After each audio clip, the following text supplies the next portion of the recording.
I died loving a blind man. When I woke up, it was the day they'd replaced me. The light through the curtains was wrong, too clinical, too practiced, as if the whole room had rehearsed grief for years. I remember the smell first, not the antiseptic everyone expects, but the faint warm bosom of him, soap and sunflowers and the tiny stubborn note of tobacco he could never quite lose. It has always been the anchor. I reached for that scent and found my own palm instead, thin and trembling, a bracelet catching the light like a small, stubborn confession. 5 years.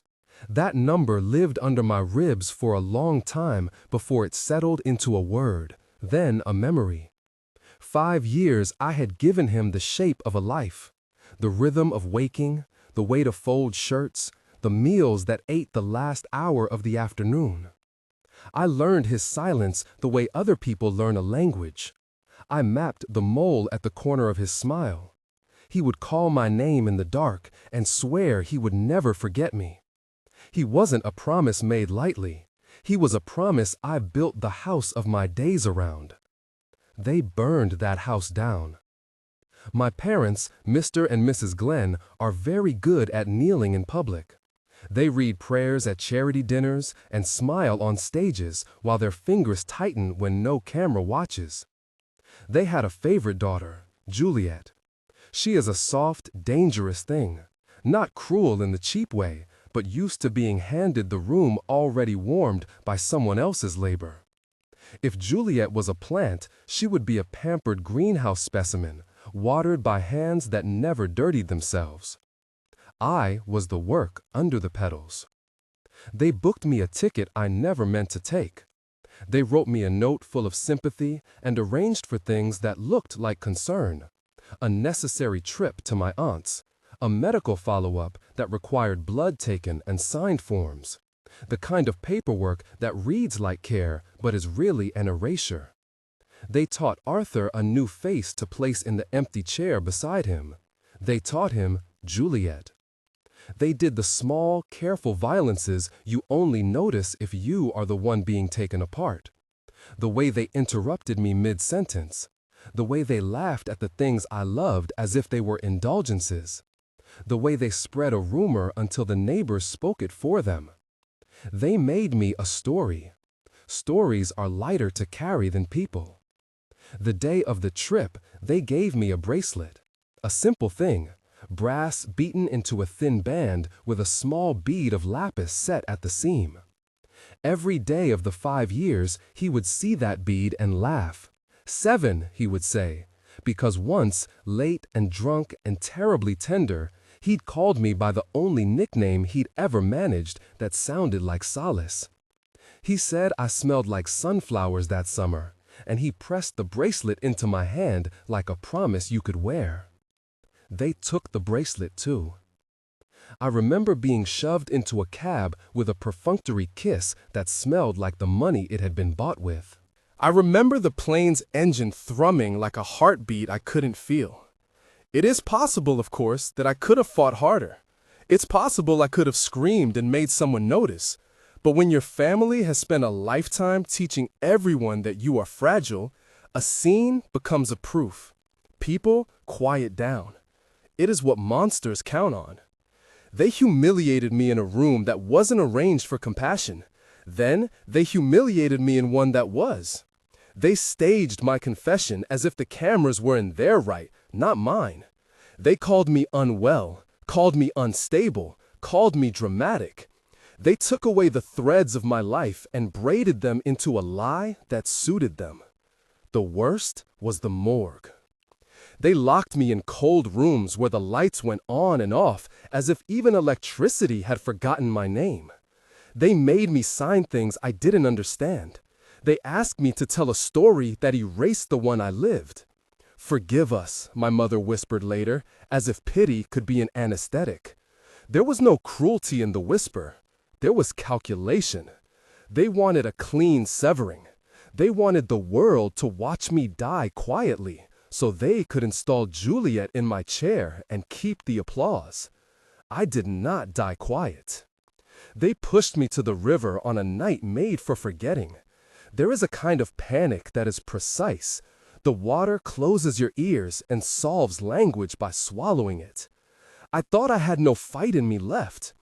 But I remembered his hands, big, clumsy, sure, and the way he once traced the line of my jaw with a fingertip, as if palm could hold what heart had promised. The taste of him in the dark was like oxygen, like a map. I fought with the fury I had been saving. For what? For proof that I could breathe on my own without him? For redemption? For the stubborn, ridiculous hope that someone would come to the river and give me back the narrative?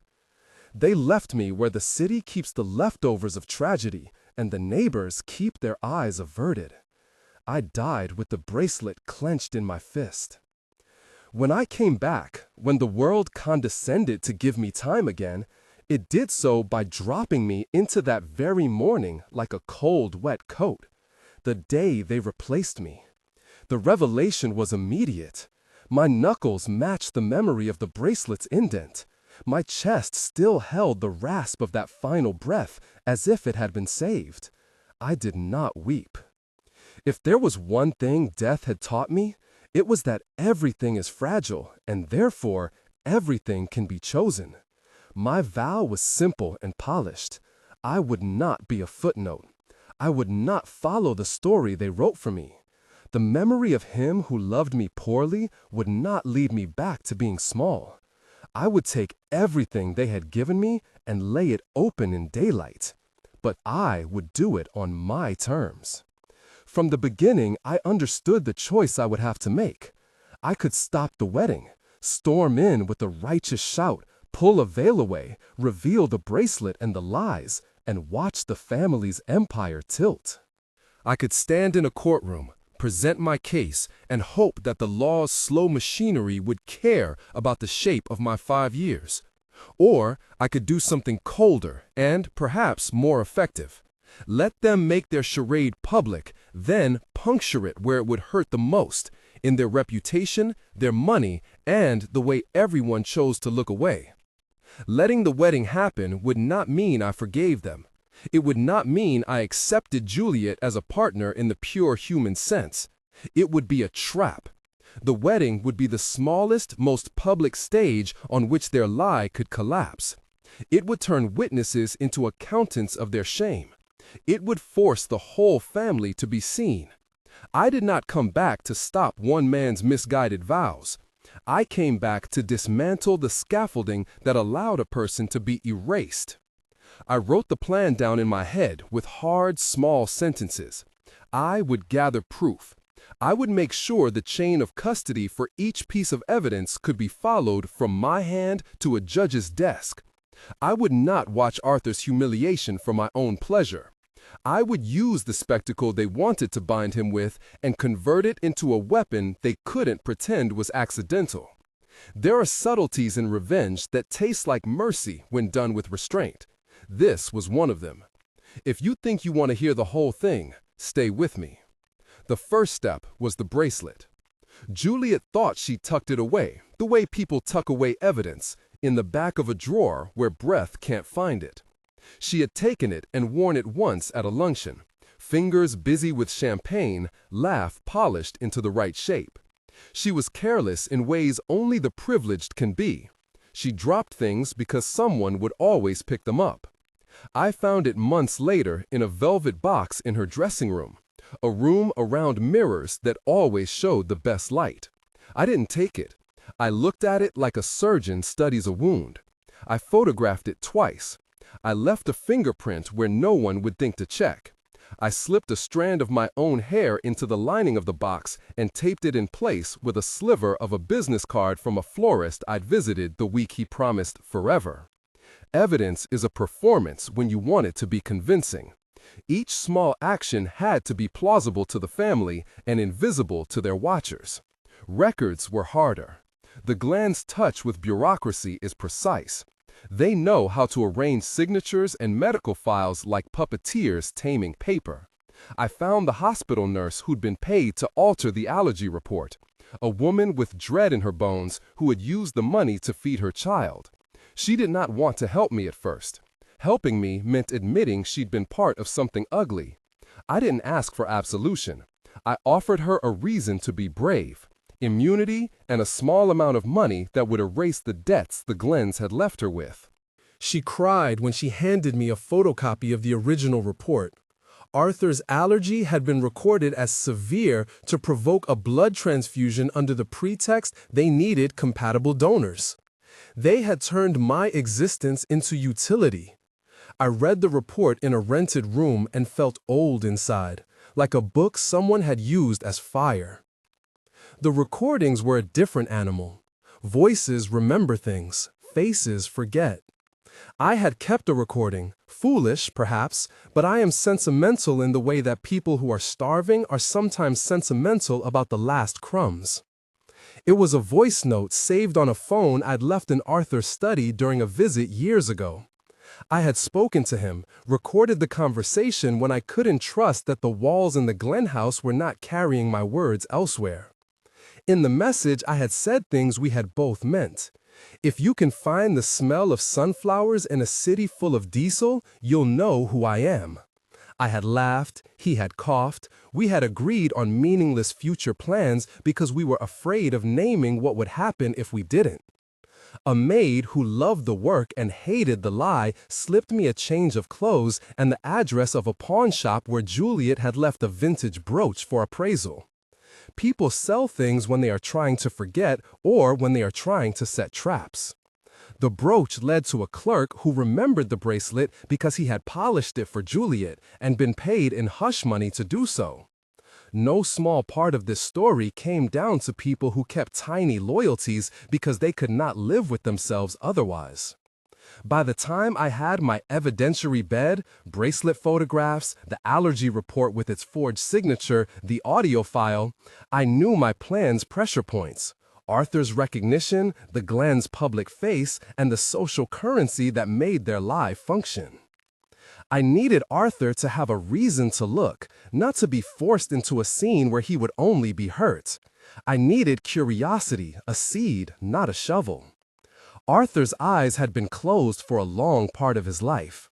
Even when the doctors said the sight would return, there was a slow, suspicious acceptance in him. Charity is seductive. More seductive is the idea that you are owed it. When he finally could see, it was as if the world offered him 100 new sins to commit without discussion. He saw Juliet and the room smiled back. He saw my absence and blamed memory. When he first noticed the bracelet, it was the way a person notices a detail that refuses to be swallowed. He was at a charity auction, his hand on a catalog, talking about the sea.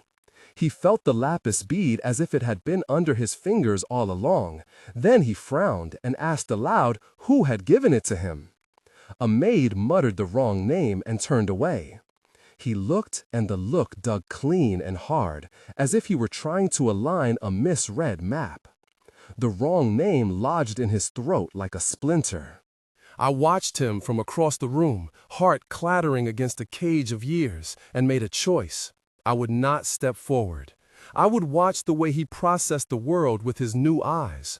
He had to arrive at the truth as much as I had to make it inevitable. There is a small, perverse pleasure in being the only one who remembers the exact way someone smelled. It makes you a thief of a memory. I kept the scent in my sleeve like a talisman. I used it to test him. At a gallery opening, I stood near a painting he'd once loved. Big, messy sunflowers piled low like a field of weather, and let my scarf catch the wind so he would notice without being suspicious. He paused. His face folded into a question. He remembered. He placed his palm to the canvas as if to gather a ghost. The guests applauded a charity they believed in. No one saw the thing slipping into place. He began to doubt. In small ways at first. He asked for a favor and used a phrase we had only ever used together. He recoiled at a joke Juliet made about two people sharing a name he had given me. A respectably placed photograph would show him smiling with Juliet on a yacht, and he would trace some memory with a finger so precise it betrayed him. When people asked later how he knew, no one would believe that seeing is more than vision. Recognition is also a muscle memory of time. He had time with me. He had soundtracks in his head he could not explain. And then he found one of my recordings. I left it where he would stumble upon it because that's how the plan bent to cruelty. A maid, loyal in a way that made me less alone, misfiled an old tablet in Arthur's study when she dusted. There were videos on it, old interviews and family footage, and among them, that stupid voice note I had saved like a postcard from a sane past. He listened to it while standing by the window, light pooling on his shoes. His face moved under his skin the way a stone moves in a river. I wanted to cross to him, to explain, like a woman who loves and knows she has been wronged. Instead, I stayed still and let him hear all the proof he needed on his own time. When the clip ended, he set the tablet down and walked away. He did not tell anyone. He did not rush to Juliet with the ferocity I would have expected. He pinned the sound in his chest like a bruise and carried it around the house. Men like him, men who have been loved into a certainty, need privacy. They will almost always choose to explode behind closed doors before they animate a public scene. This is where Liam steps in. Liam Sterling is not a romantic cliché. He is not a knight with perfect hair and a plan. He is the kind of person who notices trash on the street and thinks about who might be hungry enough to need it. He runs a small restoration shop that takes people's cast-off furniture and repairs the places time and bad luck have chewed. There is an honesty to the work. It's slow, and it demands that you keep your hands honest. Men who fix things for a living have a way of seeing what is repairable in people too. I met him because the House of the Glens is full of things that break. I had exploded a vase in Juliet's sitting room once, on purpose, to get access to a service panel hidden in the baseboard. It sounds dramatic. It wasn't. It was a pragmatic thing. I hired Liam to repair the vase under the pretense of being Juliet's cousin arranging things while she was busy. He came dressed like a man who had never needed to learn how to look rich. Worn denim, a shirt with repaired elbows, and eyes the color of midwinter river. He smelled like old coffee and lemon oil, practical sense. He was not surprised by my story because people like him are seen so rarely that they have learned to accept odd explanations without judgment. He listened while I talked without raising an eyebrow. He kept the tools in his hands as if to remind me that repair is a verb grounded in action. "You look like someone who knows how to keep secrets," he said the third time I paid him, not unkindly. "I've been keeping secrets my whole life," I told him. "Most of them weren't mine to keep." He offered me a place to stay when the Glens started to notice I wasn't disappearing as neatly as they'd planned. He offered me work when my savings, a paltry thing saved from years of being small, could not pay for the things I needed: legal advice, an envelope of hush money for a woman who needed to be brave. He became an ally in the way the stubborn give each other shelter, practical, with no romantic flourish. He repaired chairs and bridges, and then, one night, he offered me a job in the shop, saying, "You can move on from digging through other people's trash to fixing your own." There is seduction in the ordinary. Liam's offer felt like a bridge that didn't require burning the only island I had left. He was not a man who wanted my drama. He wanted to offer a life that fit the shape of what I could become: small, steady, not spectacular. For the first time in months, the idea of being anonymous didn't feel like erasure. It felt like a reprieve. I accepted the job. I told myself it was because I needed a clean place to sleep and a reason to wake up. I also accepted it because I liked the way Liam's hands worked. Repair is intimacy. Watching him mend a table told me more about him than any of the staged charity auctions ever could. Having Liam on my side changed the plan's logistics. He had a cousin who worked in a boutique legal firm and a mother who owed favors. He had a kindness that wasn't a tool, and that made him dangerous in a way my enemies could not anticipate. He would not weaponize what he had. He would simply be there when the plan needed a backbone. The wedding approached like something arranged by people who think the public loves spectacle without asking why spectacle needs to be honest. Invitations came in heavy envelopes, as if the thickness of paper could make an absence less visible. Julia's dresses were photographed and praised in society columns. Arthur put on a suit he did not need and practiced smiling in a mirror. The Glens threw parties with the right people and right wine, and everyone nodded as if the right people were proof of rightness. I moved in closer, not as a saboteur in a mask, but as a ghost with a clear itinerary. I did charity work in Arthur's name with paperwork that would later be useful. I made friends with the florist on contract for the event and attached a small chip to one of the sunflower arrangements, a tiny recorder. I never touched anything that could be tied back to me in a way the law would disapprove of. I left fingerprints in places an amateur would never think to check.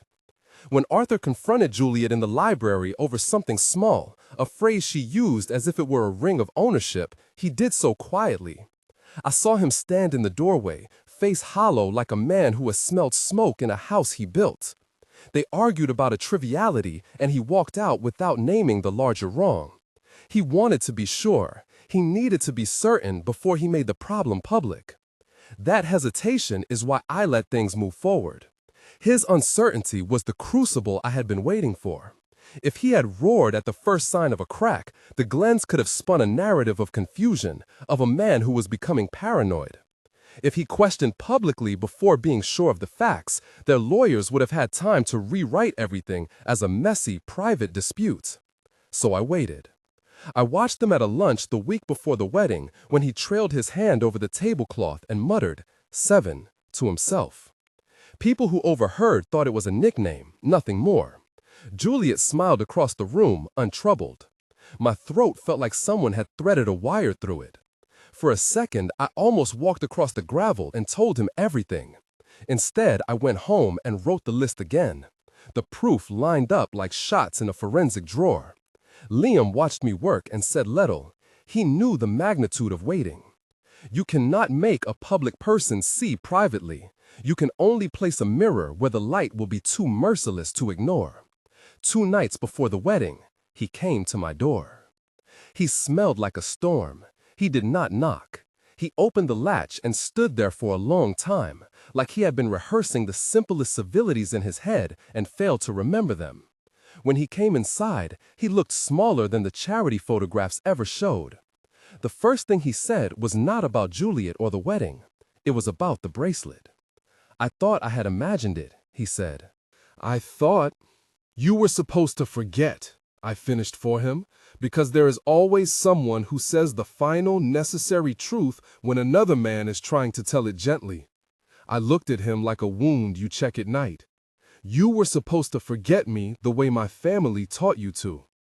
He laughed then, a short, shocked thing that sounded like a person opening a door and finding a room rearranged. How did they make this happen?" "They are very good at making convenient stories," I said. "They practiced." His hands curled into fists and he stared at them. "I don't remember choosing her," he said finally. The words had the weight of prayer. "I don't remember giving her my life." "You gave her what they told you to give," I said.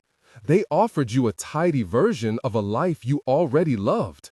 You accepted a script because theirs was louder than your memory." He pressed his fingers to his temple and closed his eyes. "There was a man there I once knew, a man who had built himself walls out of the kindness people gave him. For a brief, bright moment, I wanted to tell him everything, every indignity, every absence, every moment he had failed to notice me in a room full of people who could not be inconvenienced by truth. But instead, I set a small envelope on his knee. I do small things when the stakes are large. The envelope contained a printout of the bracelet photograph, a copy of the allergy report with the forged signature highlighted, and the maid's statement with the bulletproof notarization Liam had arranged. There was also, tucked behind the paper, the voice note I'd preserved in case of emergency. He opened the folder with hands that trembled like a man who had been giving glass for a heart. He didn't look up at me for a long time. "You could stop this," he said at last. "We could stop it now." Yes, 100 times yes. I could have walked into the hallways and shouted. I could have been the heroine of one act, the tragic woman who dismantled a family's facade by dramatic intervention. But the plan was larger than that.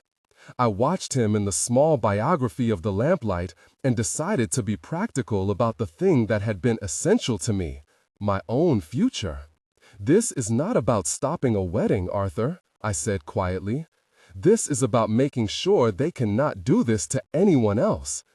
If we stop it now, they will rewrite the story and keep their money.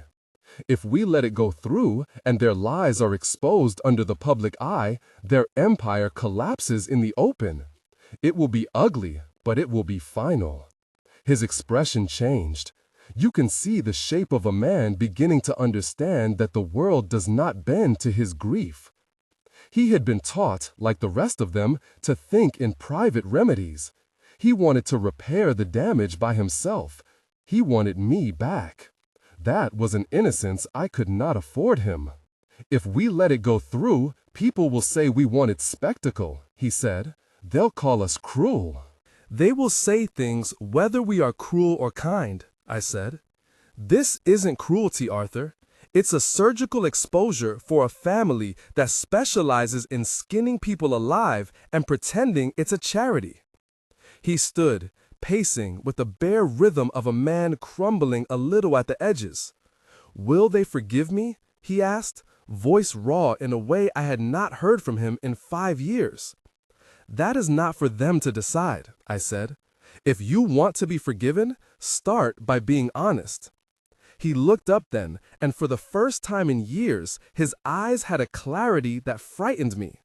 Not the wide-eyed newborn sight thing, but the sharpened, dangerous clarity of a person who knows the map of where his life was stolen and is considering how to retake it. "Do you hate me?" he asked. There was a quiet in the room like the inhale before a wave breaks. I had loved him once in a way that was clumsy and pure. I had also been erased by people who leaned on his blindness like a delicious advantage. "I don't hate you," I said. "I grieve you. I am building a life that doesn't include the version of you they wanted me to be." He let that land. Then he reached out and took the bracelet photograph like a talisman. "Will you let this happen?" he asked. I had already decided. My choice had never been about him. It had been about the life I wanted that was not made only of reaction. Letting the wedding go forward would be a trap I would spring with surgical precision. It would force every hand that pulled the strings into public view. It would ensure the legal chain I had started could follow a trail of witnesses, contracts, and shameless paper. "I will let it happen," I said, "because I am not rebuilding myself on saving you. I am rebuilding myself on something you and your family cannot touch, my decision. Let the wedding be the stage. Let the light fall where it will." He folded his hands around the photograph like a man making an altar. "You will come?" he said, voice small. "I will be there," I promised, which was half truth and half surveillance. Presence is not always care. I would be there to watch the architecture of their lie collapse. He stood then and left without another word. The house exhaled around me like a room that had been holding its breath. I forewent the impulse to follow. I had become very good at not moving when everything inside me planned to run. That night, I packed a bag and left a note for Liam. Nothing sentimental, just logistics. He texted back an hour later with only 2 words: "Be safe." If I had to name the hardest thing about the plan, it was not the fear of being seen or the dread of legal entanglement. It was the way my heart, which had learned to fold into someone else to avoid fracture, now had to hold itself upright. I had to be my own witness. I had to be someone who could sit in a room and watch a man I had loved throw himself into the teeth of his previous life and not try to climb after him as if rescuing were the same as living. The morning of the rehearsal, the sun did what the sun does. It burned the dew into light and made every surface a little more honest than usual. The Glens were practicing the chairs in the garden as if they were arranging reputations. Juliet brushed her hair and smiled at herself in a mirror like a woman who had never had to work for the shape of her own happiness. She was not ugly. She was humanly complicated, frightened in private, aspirational in public. She had done wrong. She had also been given a script and learned it without question. I could not hate her wholly. She had a childlike terror of being abandoned under the lights. The wedding stage was set like a court ready to pass sentence. I sat in the far third row with papers folded under my palm and watched as the people who mattered took their places. There were cameras in discreet spots, as journalists love spectacle when morality can be packaged as entertainment.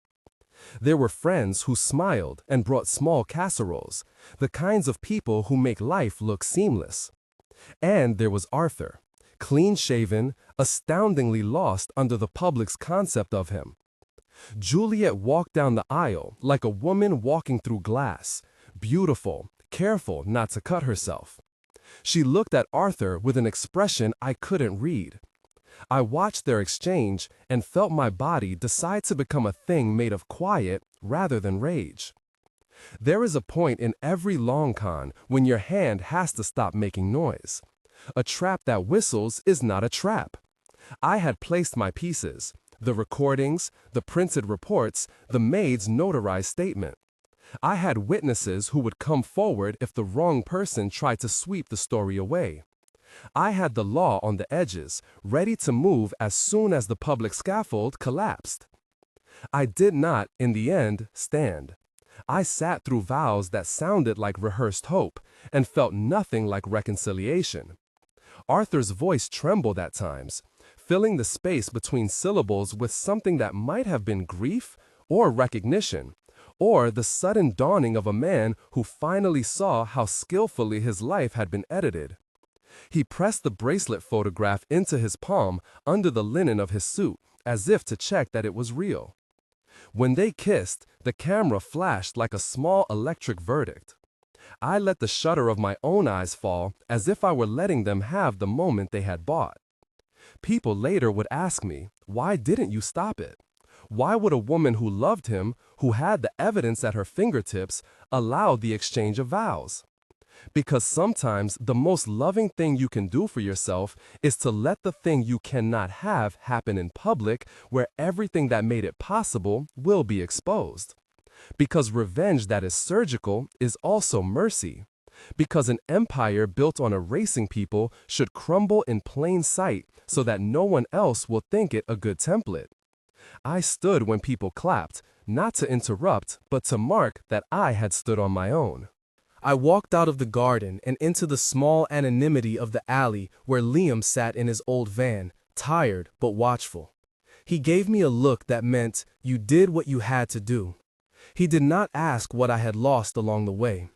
He understood, without theatrics, that my life was mine again. We drove away while the reception began, and the Glens celebrated their neat success. I carried with me the small, precise satisfaction of a plan set into motion, and the heavy knowledge that if it cracked, it would crack like something that cannot be glued back together. That night, the city kept its own counsel. I went to sleep with the bracelet photograph under my pillow and the voice note replaying in the hallway of my mind. Somewhere in the mansion, Arthur slept with a photograph of the woman he had once loved, as if the memory could function like a salve. Somewhere else, Juliet dreamt of applause. I breathed and tried to believe that the next day would be the day the world turned toward us and saw what had been carefully hidden. I tried to believe that letting the wedding happen had been a wise thing and not the cowardice of someone who could not face a man she loved and say she had been hurt. In the morning, the world would decide which of us had the moral high ground. I had placed the evidence where it would be impossible to erase, in the hands of the right people, in the archives, in the press. I had also placed myself in a position of vulnerability, because the plan required me to be seen but not to be consumed. There is a peculiar cruelty in watching a man you loved walk farther away from you by his own hands. It should be easier to be angry. Instead, I felt an odd, precise emptiness, like a room in a house where furniture had been removed and only the dust remained to tell the story. The plan was set. The trap lay waiting at the altar. The only unknown was how the man I had loved would react when the light finally struck him square in the face. The only unknown was how the man I had loved would react when the light finally struck him square in the face. They kissed. The cameras clicked. The applause hung like cotton in the garden, muffling everything that mattered. Then, like a stone dropped into still water, the world changed its temperature. It started slow. A friend checking a phone at a corner table, a server's face losing color, a woman muttering into her sleeve. Someone at the reception pushed the tablet across the dessert station to a colleague and said, "Look at this." The device showed a headline with a photograph of Juliet's hand on Arthur's arm, and below it, a smaller image, a bracelet with a lapis bead glinting like a dropped promise. Arthur felt it first as an absence. He had that look again. Someone rummaging through drawers of memory and finding the wrong dress. He held Juliet's hands, watched the smile he had practiced for months fold because his throat was filled with something heavier than air. He didn't speak. The plan was set. The trap lay waiting at the altar. The only unknown was how the man I had loved would react when the light finally struck him square in the face. The only unknown was how the man I had loved would react when the light finally struck him square in the face. They kissed. The cameras clicked. The applause hung like cotton in the garden, muffling everything that mattered. Then, like a stone dropped into still water, the world changed its temperature. It started slow. A friend checking a phone at a corner table, a server's face losing color, a woman muttering into her sleeve. Someone at the reception pushed a tablet across the dessert station to a colleague and said, "Look at this." The device showed a headline with a photograph of Juliet's hand on Arthur's arm, and below it, a smaller image, a bracelet with a lapis bead glinting like a dropped promise. Arthur felt it first as an absence. He had that look again. Someone rummaging through drawers of memory and finding the wrong dress. He held Juliet's hands, watched the smile he had practiced for months fold because his throat was filled with something heavier than air. He didn't speak. He moved like someone who had been given a room full of mirrors and was trying to figure out which angle showed the truth. The release was timed. That was the mercy in the cruelty. I had given the packet to a journalist I trusted and to a lawyer who had promised to file if the Glens attempted to smother the story. I had asked for a public release after the vows because the altar was the stage where their lie would be most vulnerable. If the story broke before, the Glens would have preempted, spun, diluted. Letting it happen meant they would be forced to face the reaction of friends, donors, and the press. The headline spread faster than the appetizers. Someone uploaded the audio file to a site that lives for scandal, and people began to gather around screens like moths to a window. The first message that reached me was from Liam, 2 words, then a string of heart and exclamation emojis I didn't need. Then the phones began to ring in the Glen house. Arthur excused himself and left, and what the cameras did not catch were the steps he took alone in rooms that had been rewritten for him. He walked corridors lined with photographs that suddenly read like forgeries. He went to his study and opened drawers he'd never thought to check. He picked up books and set them down, his hands moving too fast, like someone trying to find logic in the wrong places. Then, 2 hours after the vows, he did something that would unmake the tidy illusions I had watched him tolerate for so long. He didn't march to the podium and expose Juliet theatrically. He didn't go to the lawyers with composed fury. He called me. His voice on the phone had the thinness of someone who had been waiting to say everything at once. "Lois," he said, He used my name the way an ache uses a rib, precise and unavoidable. Where are you? I left after the cake, I told him. I'm with Liam. Can you meet me? He sounded smaller than the man who once owned rooms. Please, not there. I went.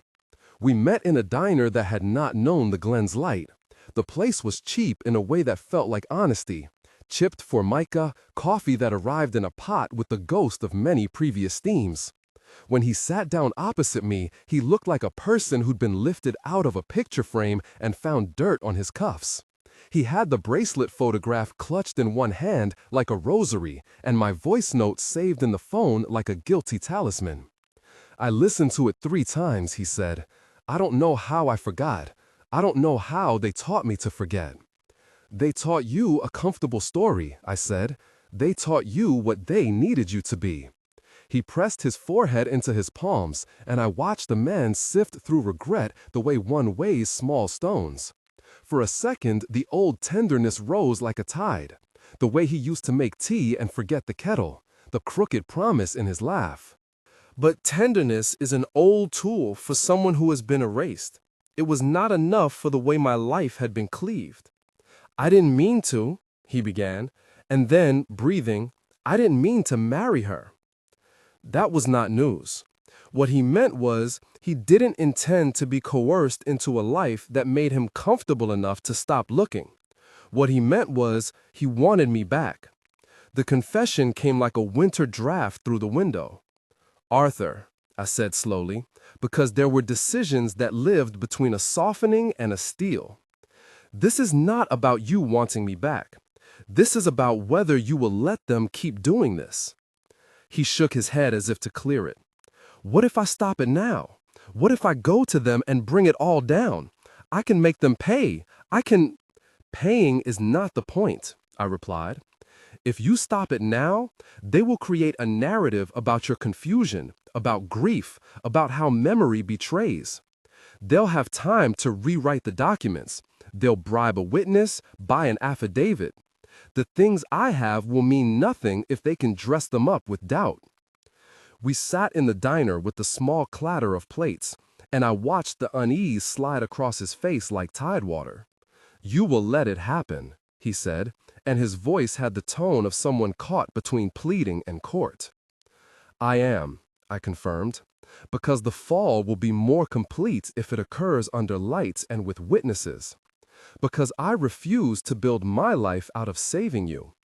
If I had returned with the sole aim of reclaiming a man who had been taught to love the wrong story, I would still be small. He leaned forward, eyes raw. But if I let this happen, if she stands at his side with everyone applauding, and then we rip the fabric, how will you live with what we do to her? Juliet's face had already been the shape of a problem. She had been grown into a role, given lines, applause, the kiss of approval. She was not a monster so much as a child who had learned to survive in the glare by copying the faces that shone brightest. I had seen the fear in her, the way her fingers trembled when she adjusted the veil.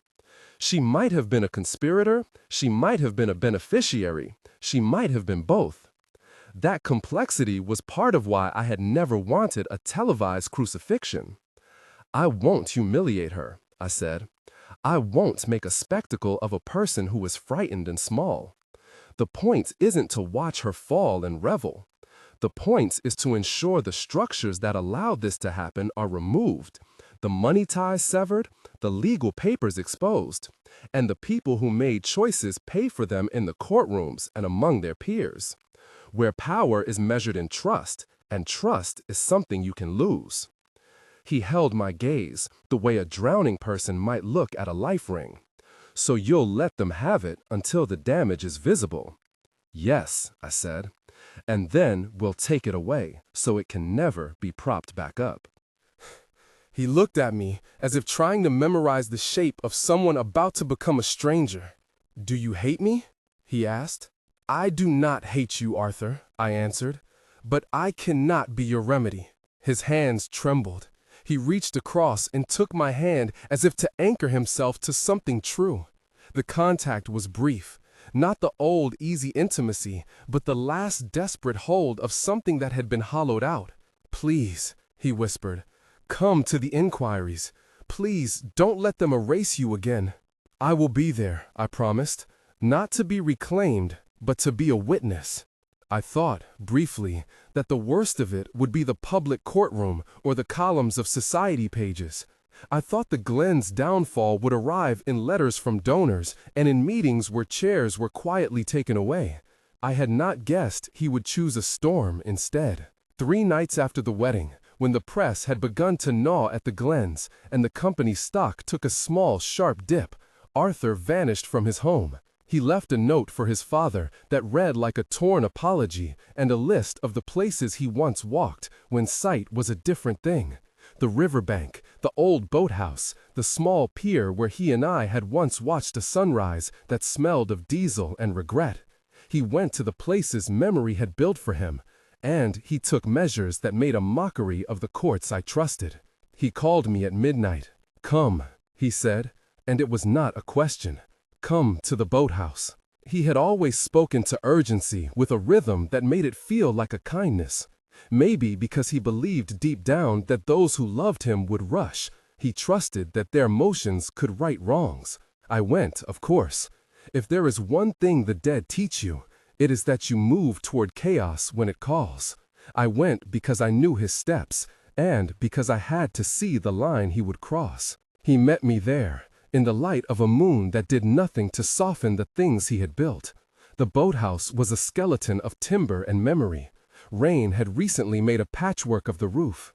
He stood with the bracelet photograph in his hand and the audio playing faintly from his phone. He looked at me with that raw, open face I had loved, and then, with a suddenness that stole the air, he closed the door and took my wrist.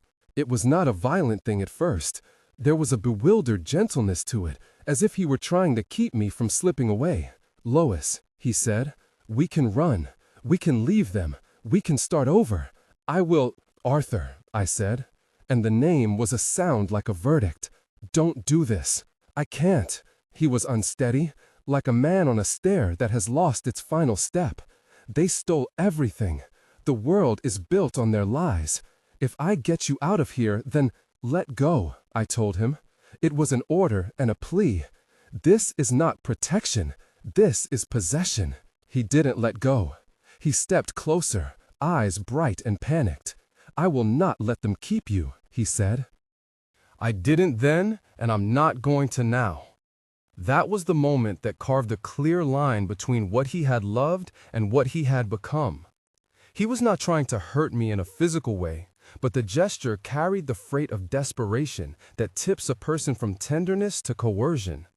I could see it, the way his grief sought to fold me into its safety, and in doing so erased my agency. I resisted with the quiet fury of someone who had been stripped of her life and had just rebuilt something out of the rubble. "I will not be saved by you," I said. "I will not be taken again." He faltered, and for a breath it looked like he might collapse into confession. Instead, he moved with a clumsy decisiveness and locked the door. The sound a key makes against a latch is small and absolute. It was, in that absurd, tiny moment, the sound of a man deciding he would undo the legal world he had been born into with a private law of need. I did what every person who has practiced survival does. I tried to buy time. I spoke to him about the plan, about why I had let the ceremony happen, about how the press release and the legal filings were timed to coincide with a chain that would make corporate governance impossible to hide behind. I said words meant to be bridges. "You're scaring me," he said then, closer than before. "You don't understand. If I say I remember, maybe they'll listen." "They will listen when there is a jury and when people they rely on withdraw their money," I answered. "But you don't get to decide the form of their justice by taking me somewhere dark." He started to cry then, convulsive and furious, and he begged. He begged in a way that was not for love, but for absolution. He begged for a thing I could not give, the right to erase his choices, the license to blame others for every minute he had not noticed. He had become a conduit for rage that could not be satisfied with apologies. When he tried to keep me there, I fought back in the only way open to the woman who could not let herself be recaptured. I used my voice to call out. I screamed with the kind of sound that wakes a town. I activated the recorder on my phone and hit send to Liam with a single word in the text field, boathouse. It was a stupid, brave thing that might have been stupid and nothing else. But Liam's instincts are not cinematic. They are the steady kind that gets you to safety. He answered the call in 10 minutes, driving the back roads fast and with a nervous grace.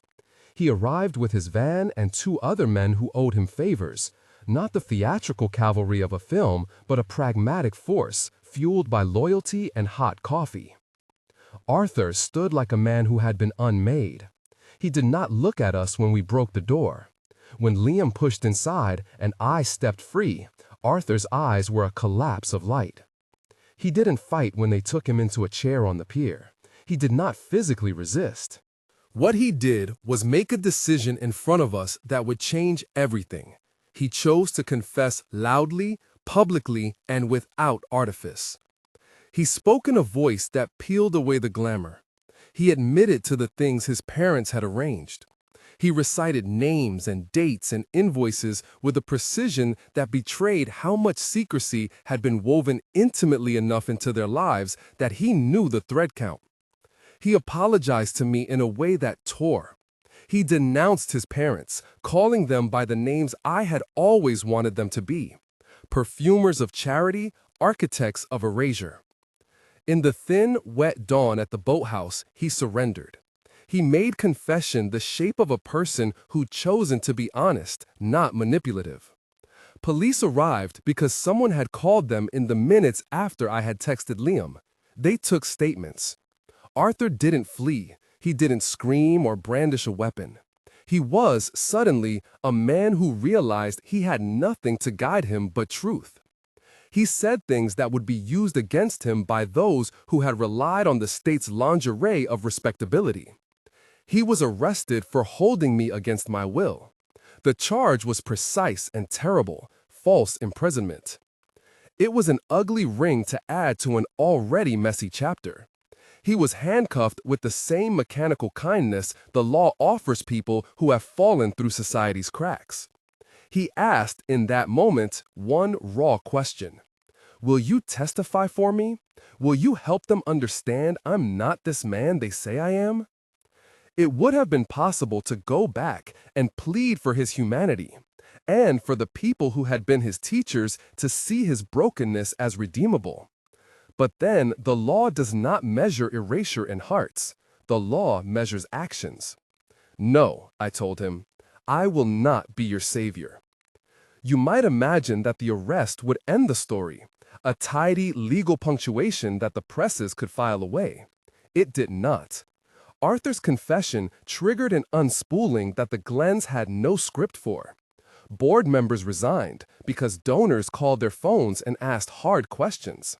A trustee withdrew funding, and the charity's gala became a story about gullibility instead of generosity. The nurse who had doctored the allergy report turned up in the papers with a photograph of a face that had once been shadowed by shame and now wore relief like an uneven crown. The maid who had slipped me the names and the items that mattered gave a statement on camera that made the Glens house look like a theater of moral bankruptcy. Juliet, in the middle of the storm, acted in ways that complicated simplicity. She spoke to journalists with a trembling mouth and said things that suggested she had been acting from fear, of being cast out, of losing everything she had ever been taught to want. She broke down in private interviews, admitting to being complicit but claiming coercion and promises from her parents. Her complicity was not absolved by her fear. It was explained, and the explanation mattered to some. "No," I told him, "I will not be your savior." You might imagine that the arrest would end the story, a tidy legal punctuation that the presses could file away. It did not. Arthur's confession triggered an unspooling that the Glens had no script for. Board members resigned because donors called their phones and asked hard questions. A trustee withdrew funding, and the charity's gala became a story about gullibility instead of generosity. The nurse who had doctored the allergy report turned up in the papers with a photograph of a face that had once been shadowed by shame and now wore relief like an uneven crown. The maid who had slipped me the names and the items that mattered gave a statement on camera that made the Glenn's house look like a theater of moral bankruptcy. Juliet, in the middle of the storm, acted in ways that complicated simplicity. She spoke to journalists with a trembling mouth and said things that suggested she had been acting from fear, of being cast out, of losing everything she had ever been taught to want. She broke down in private interviews, admitting to being complicit but claiming coercion and promises from her parents. Her complicity was not absolved by her fear. It was explained, and the explanation mattered to some. There were calls for compassion and also for accountability. She lost sponsors. She was sued by a foundation that had unwittingly backed the shell of their philanthropy. The legal fallout was not elegant. The Glenns were forced to resign from boards. Their names, which once opened doors, became warnings. Lawsuits proliferated, some civil, some criminal. The company Mr. Glenn had chaired faced investigations into governance and ethical breaches. Assets were frozen while auditors pored over ledgers that had been kept like secrets. What they found was a house built on convenient narratives and unpaid debts masked as loans. Arthur's own legal predicament was the most heartbreaking part. The charge of false imprisonment sat cross on his chest. There were questions about his mental state. Had he been manipulated into believing what was convenient? Had blindness and regained sight reshaped the way he valued truth? I did not want him punished for being a man who had been groomed into ignorance of his own life. But I also recognized that his sudden attempt to seize my body and my agency could not be walked away from. The court required testimonies, and I provided mine. I told the truth about coercion and erasure and about the way his desperation had slipped into dangerous territory. People wrote about the ethics of being a witness at length. They debated whether I had been cruel to refuse to save him by helping him avoid legal consequences. Some called it betrayal, others called it justice. Those debates landed like rain on a window I no longer looked out from. I had come to the decision before I ever stepped into the boathouse. Agency is not a service you can be paid back with apologies. In the weeks that followed, Arthur's life collapsed in public and private ways. He spent nights in hospital rooms, not because he was physically harmed, but because the weight of seeing what had been constructed around him required a quiet place to become present to its consequences. He hired the best lawyers he could find and began the slow, humiliating process of untangling the privileges and illusions that had been his inheritance. Publicly, he stepped away from the family business, and in private, he sought therapy in a way that made headlines for a week and then faded. Juliet's fate was messy. She was sued for her part in a fraudulent charity scheme. She had to give up the life of praise she had been nurtured for. She made a choice that complicated the narrative in a way I respected. She cooperated with investigators and pledged to make amends through reparative work. Whether she felt genuine guilt or simply a human desire to survive, I cannot say. She left town and moved to a coastal city to work with a nonprofit that reallocated funds transparency had reclaimed. It was not an easy life. She was stripped of the privileges she had been born into, but also, perhaps, given a chance to learn another way to be. Mr. and Mrs. Glenn litigated, protested, and tried to regain their reputation with charitable press releases and photographed apologies. The press had little appetite for redemption. Scandal makes better copy. They lost corporate positions and had to sell properties to cover legal claims. Their name survived as a cautionary anecdote in charity circles. The most important thing, though, was that the structures that had allowed my erasure were dismantled in ways small and severe. Contracts were voided, signatures questioned, bank accounts investigated. People asked difficult questions of friends and colleagues. When did you know and what did you do? The social currency the Glens had counted on dwindled. In the middle of all this, Arthur tried to salvage something that looked like life. He wrote long letters I did not answer at first. He left flowers at my door twice, sunflowers, of course, as if scent could translate apology into atonement. He called me asking for meetings in public places that felt safe. He asked for court-ordered supervision to make sure he did not slip into the patterns his family had taught him. He fought, in the press and in court, to be understood as someone who had been deceived. Whenever we saw each other in public hailings or charity rooms where trust had been sentenced already, he would look at me as if the person I had been was both a promise and an accusation. I found that my feelings for him had become overnight antiquities, valuable for memory but unfit for the life I wanted to build. He was no longer the man who had called me 7 in the dark. That man had been both loving and blind. This one was raw with regret. Regret is no small thing, but it is not love. Throughout it all, Liam was a steady, unassuming light. He showed up with sandwiches and quiet assessments of which chair in my new apartment would hold a book best. He didn't grandstand or insist that I answer the questions everyone else wanted to ask. Instead, he held a practical kindness. He wrote emails to my lawyers, fixed my leaking sink when I was too tired to do it myself, and trudged through paperwork with me when I had to give statements that felt like scalpelings. He was present in ways that made future scenes possible.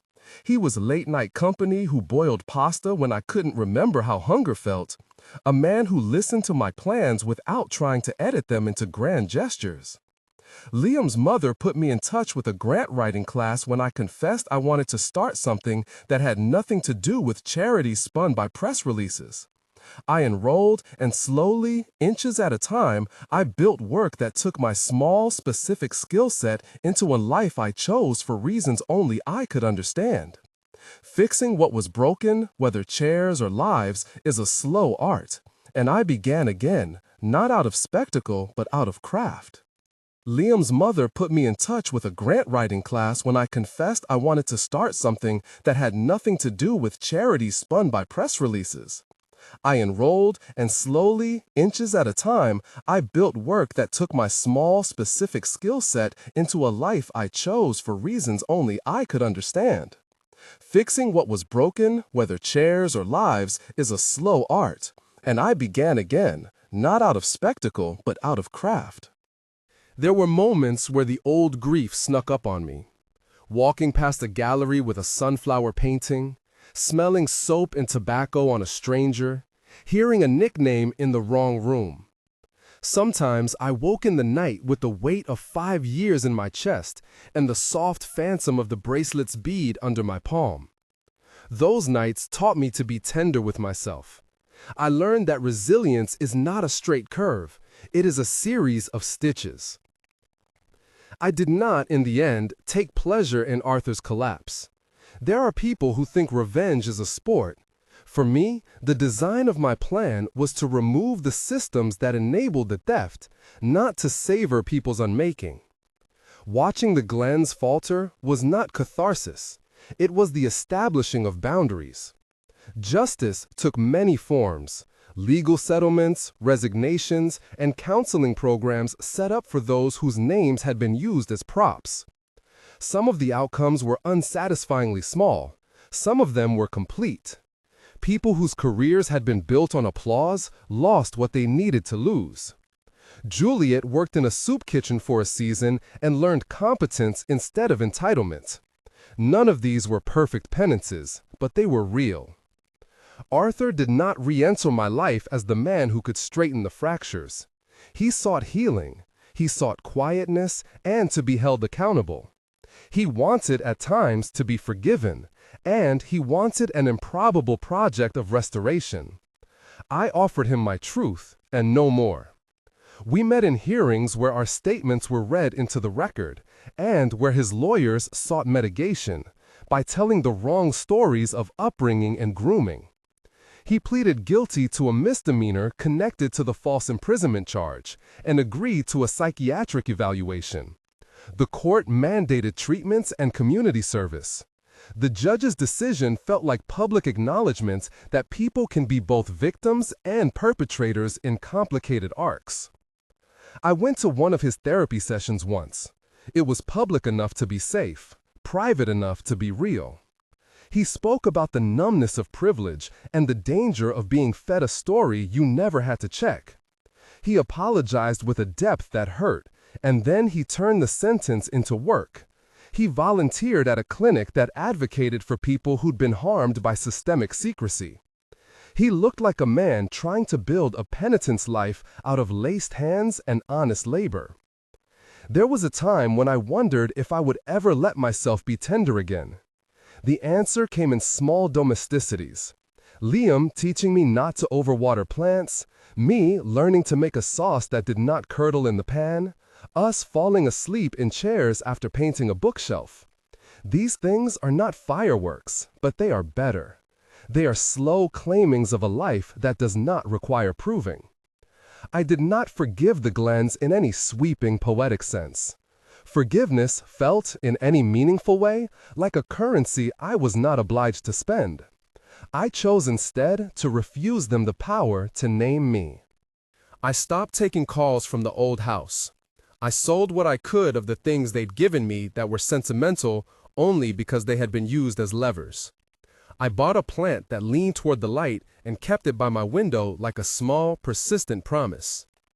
Liam and I moved into the apartment above his shop. It smelled like lemon oil and old wood, and for the first time in years, the future felt like something I could plan with intention rather than recover with fear. We argued, of course. We had the small quarrels of two people who had once been lonely and now had to be honest. We learned the slow ways to stay, the right way to air a grievance, the courage to apologize without strings. There was nothing cinematic about it. It was warm and unimpressive and, therefore, true. Sometimes Arthur called to ask for a meeting in a neutral place. We talked about accountability and regret. There were moments of tenderness. He called to tell me he'd planted sunflowers in a field near the city and wanted me to know they were for the summer we had shared. I went once and saw the blooms like a map of light. He did not ask me to re-enter his life. He asked me to witness his attempt to be different.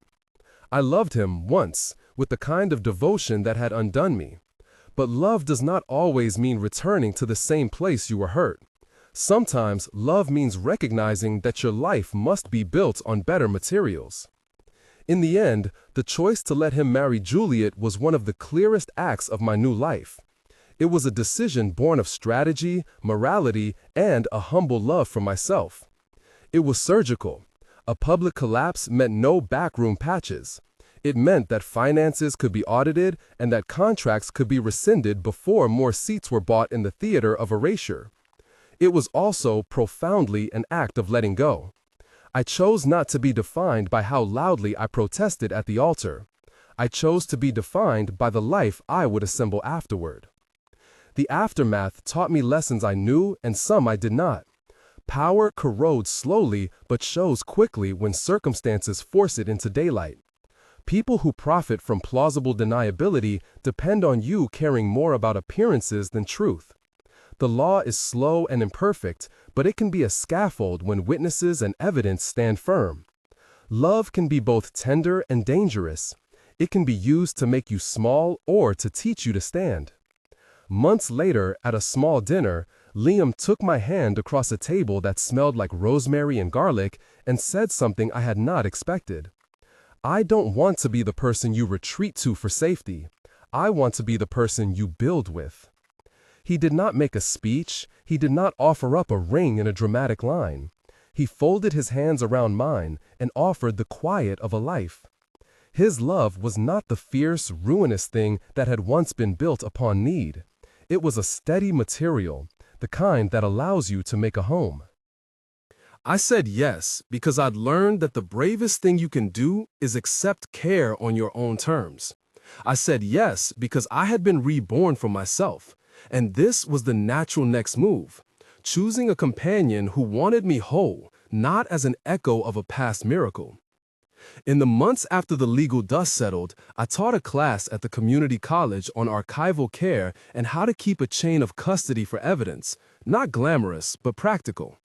People came from different backgrounds. A bus driver, a young mother who'd been in a messy divorce, a retired librarian. We talked about proof and memory, about the small ways that records keep truth in line. The work felt like a way to give back that did not depend on applause.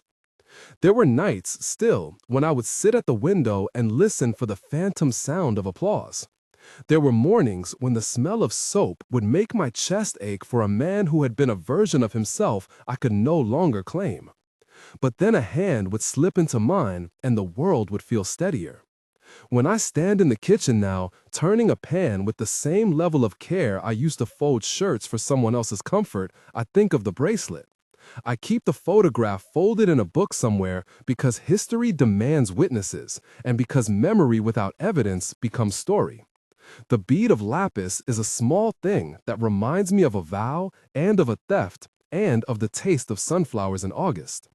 Sometimes I go by the river where the boathouse used to be. The place is quieter now. The town has a way of recollecting itself. Rumors become roads, and people who are changed move on, carry their lessons like luggage. Arthur's presence there is now a rumor with a human heart. He volunteers sometimes with a foundation promoting transparency. He writes essays about seeing and remembering and the way light can be a weapon and a grace. He and I are not enemies. We are two people whose history is tangled but who have learned to live without straining the nuts.